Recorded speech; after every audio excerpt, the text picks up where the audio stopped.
All right. All right, I'm John Bria, the publisher of Kitesurfing magazine. I'm here with the Duotone design master, and you were a team rider for a long, long time. Top pro rider, Sky Solbach, and he's going to walk us through the new kites in the Duotone lineup. There's some pretty hot new designs. You've got 3 new Neos. We've got 2 new Neos and a new Rebel that we can check out. Yeah, that's brand new. We're just launching them here basically for the first time. So. All right, well, I'll jump on the other side and I'll ask some questions from this side. All right, so yeah, the first kite we're going to take a look at here is the new Rebel. This is our dedicated big air kite. That definitely hasn't changed. This is the best kite to go out really powered up and send huge lofty jumps and go to the moon. This is our big air machine of the range.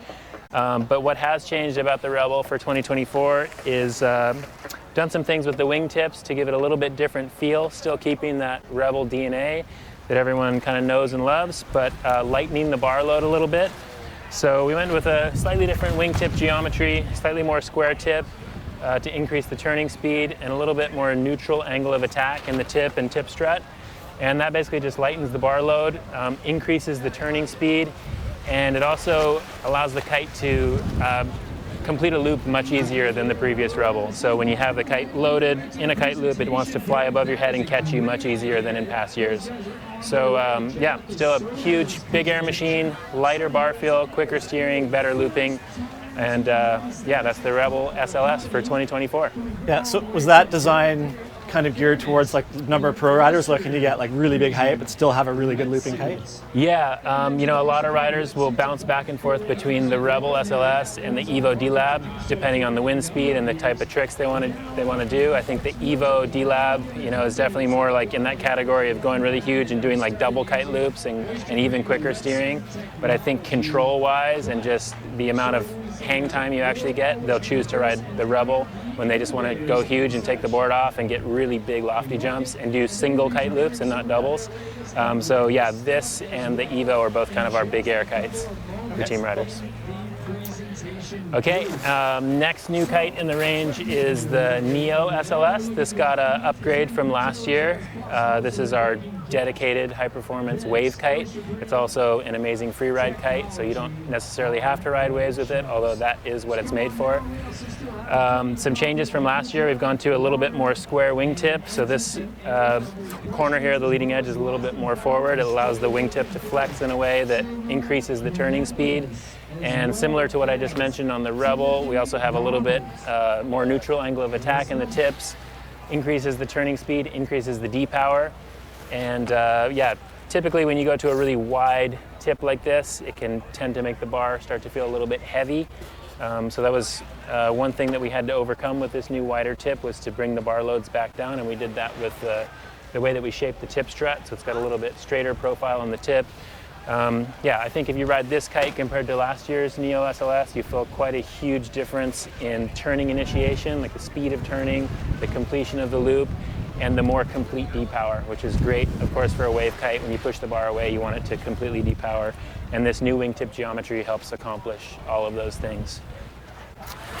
All right, and then the last kite we'll talk about here, which is new for 2024, is the Neo Original. So this kite hadn't really gotten an upgrade in, I think, 2 seasons, because we were really focused on the D-Lab models and the SLS models. So this one kind of got neglected for a couple years. This year we did a really big upgrade, sort of borrowing some of the things that we put into the SLS model. A little bit more square wingtip, makes the kite more agile, quicker D-power, quicker steering, all the stuff that you could expect from the SLS model, but with a little bit softer feel. So the Dacron material is not as responsive, not as snappy as the SLS or the Alula. So this is, quick steering, quick looping, really reactive, but softer than the other models. So the power comes on slower. It's a little bit more forgiving with the Dacron material. And this is a kite that people will use in schools a lot to learn. It's a really friendly, easy kite. And because it's used in schools, we also change the canopy material just here in the tips. So we have our regular ripstop in the center of the canopy, but here we went for a 3x3, more heavy-duty ripstop canopy in the tips because it's used in schools, just to make it a little bit more robust. And those are basically all the changes for the kites for 2024. Cool. So for someone who's doing like pure down the line kind of wave riding, which one would be the best drifting kite for them to use? I mean, drifting wise, I think the SLS is a little bit lighter for sure than the original, so you probably get a little bit better drift out of the SLS, and then you get even better drift out of the Alula D-Lab model. But you know, depending on what kind of feel you're after, I think most people tend to go for the SLS who are more performance minded, want to have the best, you know, price to performance ratio. The SLS is definitely the one, but the Neo Original is an amazing kite. It's a great wave kite. I think anyone who rides waves could jump on a Neo Original and be super happy. It's, you know, a great performing kite. And you know, just if you want a little bit of an upgrade, you can jump to the SLS, and then another upgrade, especially in lighter wind, you can jump to the Neo D-Lab. Yeah, so which would be your go-to kite if you were going for a session at Lanes or Hukipa? I pretty much ride the SLS. That's my daily kite that I go on every day. Of course, I'll bounce back and forth between all the models depending on what I'm testing or the wind conditions, but the SLS is like always in my car. That's my go-to kite for pretty much all wave conditions. Yeah, nice. And you guys have a new surfboard. We do have a new surfboard, yeah. We can go check that out. It's called the Volt. We've got one up here if you want to take a walk up. And that was designed for medium and small waves? Yeah, so that's a small to medium wave board. It's a new shape that I developed over the last couple years, or I guess the last year, together with our team riders. And the cool thing about that board is a new construction that we're using. And we can check it out here and I can go through the details. So basically, it's got a pretty unique look with this new construction we're using, but shape-wise, it looks a little bit like our Fish, which you guys might know from our lineup from last year, but it's a little bit more high-performance shape than the Fish, so it's got a little more pulled-in tail, a little more curvy outline, so it's a really fun, exciting board to ride in small to medium waves. It has a pretty unique bottom shape, one that I haven't done before until now, which is a double concave, which starts really light and shallow in the nose and gets progressively deeper out the tail. And so it's actually deepest as it exits the tail of the board. And that just makes the board really fast. So when it's flat on the water, you have a lot of glide, a lot of speed. And then when you get it on rail, the rail really wants to engage and hold and go tight. So yeah, it's got a really fun, exciting feel to it. And then coming to the construction, we have something called a Concept Blue, which is where we're trying to make more sustainable products. We have it in the twin tips and some other products as well, like our bar. But this is the first Concept Blue surfboard that we have. And this board is made at a factory in Italy, in Sardinia. And so it's 100% made in Europe, which we're pretty stoked about. It's made using, you know, the most sustainable materials we can use and still make the board feel really good and high performance. It's got a recycled EPS core. It's got a cork shock absorber inlay on the deck, and that cork is actually sourced right there in Sardinia in Italy, so it doesn't have to travel far to go to the factory. And then this cool looking fabric we see on the deck here is a basalt Inegra mix. So basalt, it's basically volcanic rock. It's a really strong, robust material. And then we interweave that with Inegra, which is a softer material, which gives you good damping and makes the board sort of feel softer and more flexible. And there's very little fiberglass in this board. There's only, I think, one layer of 2-ounce glass on this board. So it's mainly just the basalt, the Inegra, the cork, and then we're binding that all together with a bioresin. It's a Seacum resin. It's made in France. It's, you know, widely used in the surfboard industry. It's basically, you know, one of the best bioresins available. So this is basically our best attempt at a more sustainable approach to surfboard building.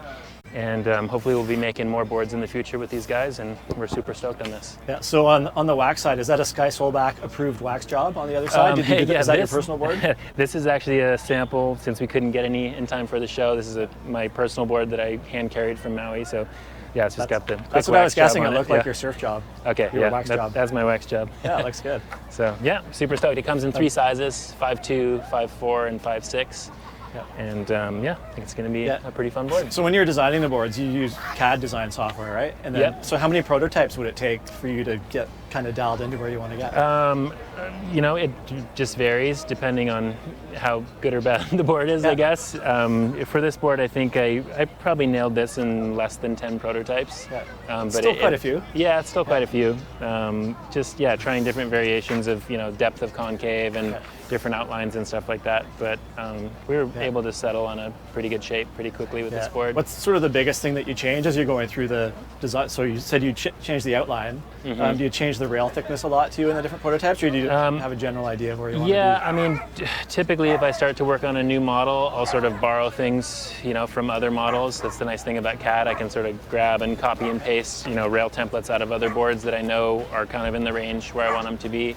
And then, over the course of, 3 or 4 or 5 prototypes, you can sort of start to dial in, okay, the rail's a little thicker, maybe we want to thin it out and make some adjustments. And that's the cool thing about CAD, is you can just sort of pick and choose off of other boards. But as the prototyping process progresses, you start to feel things that are unique to that board and dial them in. And with this one, we were able to get it dialed pretty quickly. And so what sort of spots in the world, like small to medium waves, would that be like a good Great Lakes board as well as like? I think like any kind of like small beach breaks, like short steep waves. I think this board works really well because it's pretty compact. It's pretty short. I think most people would probably ride the 5.4, the 5.2. So that's a pretty short board, and it's got a lot of outline curve and a lot of tail rocker. It fits in the pocket of a pretty small wave pretty nicely. So Great Lakes, small waves, Hatteras. Hatteras, where you have like the steep sort of punchy beach breaks, that kind of thing. It's got a really cool feel to it, the way it rides. Like I said, it's pretty fast when it's kind of going flat, and when you put it on rail, it really like grabs and engages really well. So it's not really like a loose, skatey kind of feel. It's more like it has quite a bit of drive and hold, but you can do these really tight arcs with it that is kind of unique to this sort of shape, which makes it really fun to ride in small waves. What do you do fin-wise when you're riding this board? Fin-wise, we basically offer the same fin with all our boards, so that gives people the opportunity. Like, we like to provide a really good fin with the board, but for anyone who wants to play around with different fin options, this is our multi-box is a futures compatible box, so you can definitely pick and choose different futures fins. But our fin that we offer with all our boards is basically like a medium size. If you look like in the futures range, it would be considered a medium fin, and it's just sort of an all-around fin that works for most conditions. Most of the boards in the North lineup are tri-fin. Do you do any play around with quad fins very much? I pretty much all boards, any new board that I'm prototyping, I tend to do 5 fins just to be able to feel out what's best for that particular board. And so this one I was playing with quads and thrusters, and we ended up just liking it more as a thruster. Felt a little bit skatey with quads, and maybe I didn't get the position quite correct, or maybe that's something we'll revisit in the future. But as a 3-fin, everyone who tested it really liked it in that configuration, so we just went with that. Well, when people are playing around with fins, like what kind of things have you discovered in the fin world when it comes to making your boards work really well and making your riding work really well? Some team riders tend to ride, like one trend I see is going with like a smaller board and a bigger fin. So getting just basically going to a size smaller than you would normally ride, but then increasing your fin size to get a little bit more grip back into it. I tend to sort of be the opposite. I'm a kind of a heavier rider, I guess, especially compared to our team riders. I'm like 95 kilos, 200 plus pounds, and I like to ride big boards with small fins. So that maybe just comes down to my riding style. I like to have volume. I like to depower the kite when I'm bottom turning and have the board carry a lot of speed. But I like the feel of like a medium fin, even though with my weight, technically maybe I should ride a large fin, but I like the looseness and speed of a smaller fin. So to each their own, kind of, depending on your style. Cool. Cool. Oh, thanks. Appreciate it, Scott. Yeah, thank you.